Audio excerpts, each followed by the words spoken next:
네, 이번에는 재건축 동의서를 관리단 명의로 받는 것이 가능한 것인가? 여기에 대한 질문을 주셨습니다. 여기에 대해서 한번 살펴보도록 하겠습니다. 제가 한번 질문을 읽어보겠습니다. 안녕하세요, 변호사님. 저는 경기도 안산에 있는 어떤 상가 관리단장입니다. 관리단장은 이제 관리단 회장을 말씀하시는 것 같습니다. 집합금법상으로 관리인이라고 표현합니다.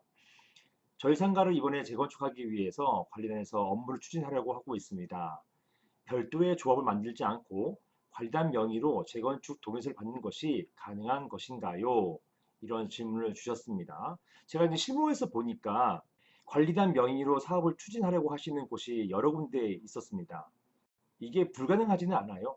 제가 이제 설명드린 것처럼 이 부분에 있어서는 좀 맹점이 있습니다.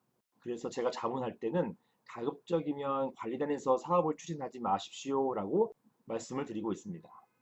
자, 이런 상가 재건축, 오피스텔 재건축, 오피스 재건축, 이것을 집합건물 재건축이라 하거든요. 이런 집합건물 재건축은 집합건물의 소유 및 관리가는 법률에 따라서 재건축이 이루어지고요. 여기에 대해서 가장 핵심적인 조항이 집합건물법 제47조입니다.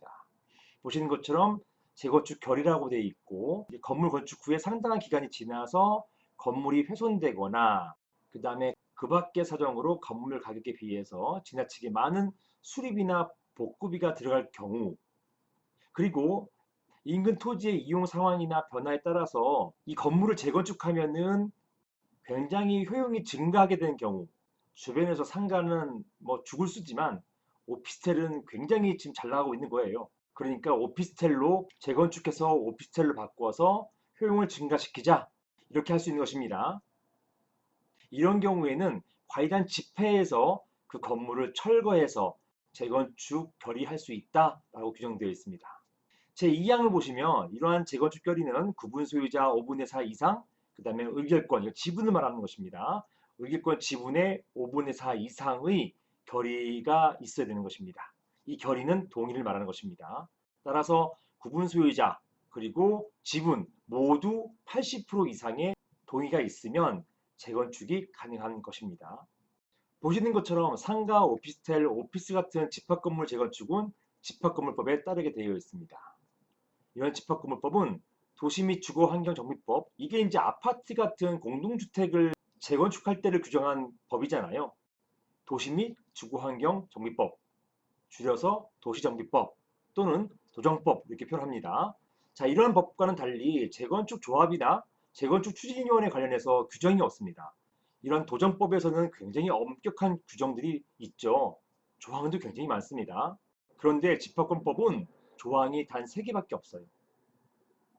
따라서 재건축 추진을 위해서 재건축 조합이나 재건축위원회, 재건축 추진위원회 명칭을 분문하고 임의단체를 만들어서 사업을 추진할 수 있는 것은 물론이고 관리단이 추진하는 것도 가능은 합니다. 다만 이러한 경우에 관리규약에 재건축 추진에 관한 별도의 규정을 만들어 넣어야 되는 것인데요. 보통 이런 임의단체를 만들면 임의단체 정관이 있거든요.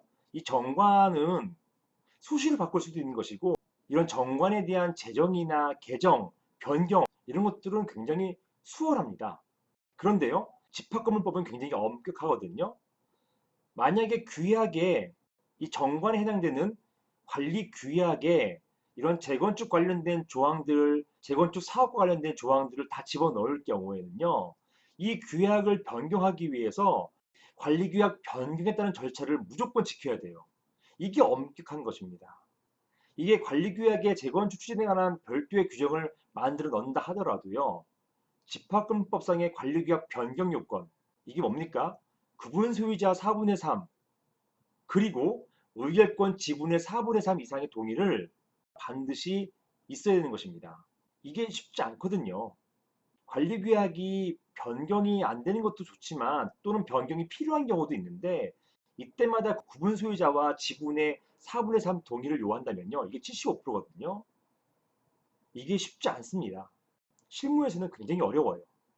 따라서 가급적이면은 관리규약, 이 법이 통제하고 있는 관리규약보다는 임의단체인 재건축조합이나 재건축위원회의 정관에 따르도록 하는 게 훨씬 좋습니다.